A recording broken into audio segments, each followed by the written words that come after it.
Dan Terrace for Bio-Video Daily Show, and I'm here with Eric Reynolds, who's a research dentist from Australia. Hi, Eric. Hi, Dan. Tell me about your research in periodontal disease, a very common disease. It is indeed. About 1 in 4 have moderate to severe, and about 10 to 15% of adults have the severe form of the disease. Our interest is to understand the microbial specificity, and we've been conducting prospective clinical trials analysing the plaque that's associated with the disease, called subgingival plaque, that's in the pocket. And we found that out of the hundreds of species there's actually one organism that is very, very important. It's an organism called Porphyromonas gingivalis. So we're now trying to target that organism using a vaccine approach. A vaccine, not an antibiotic. The current standard of care is to remove that plaque, and then usually with antibiotic therapy, and the antibiotics are used for up to, say, 3 months. But unfortunately what happens after that time, when the antibiotic therapy stopped, the bacterium can return and you start to see disease progression again.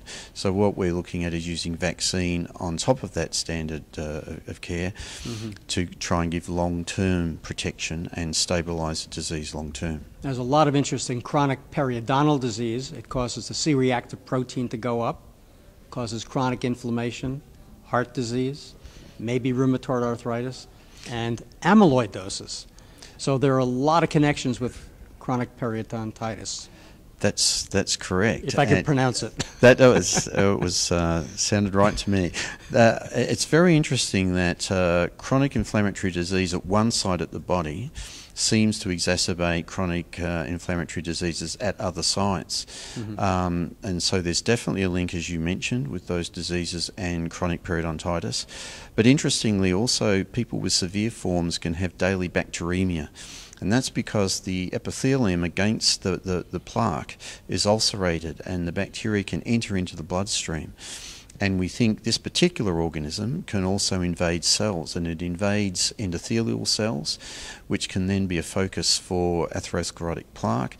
It can be found in the placenta, and there's an increased risk of women with periodontitis with preterm birth and low birth weight.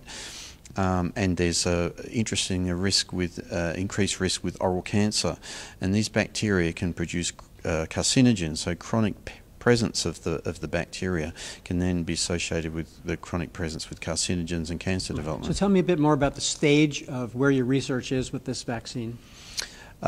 We've shown it works in an animal model with our collaborators Sanofi Pasteur. So we've shown it works as a prophylactic vaccine, but we wanted to show it works as a therapeutic vaccine. So we actually introduced the organism into the subgingival plaque of the mice.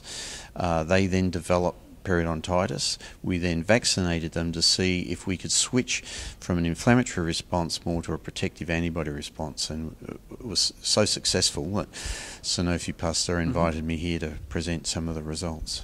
It's exciting. It sounds like it's still a long way off, but time can march pretty quickly.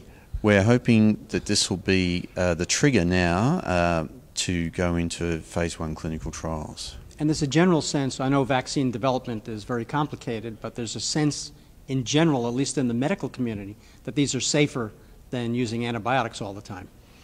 Well, yes, long-term use of the antibiotics. We're already seeing emergence of antibiotic-resistant strains, so that would be a real concern if these pathogens became antibiotic-resistant. So if a therapeutic vaccine is safe and efficacious, it certainly would be a better option than antibiotic therapy. Well, thank you very much. This is Dan Terrace for Bio-Video Daily Show.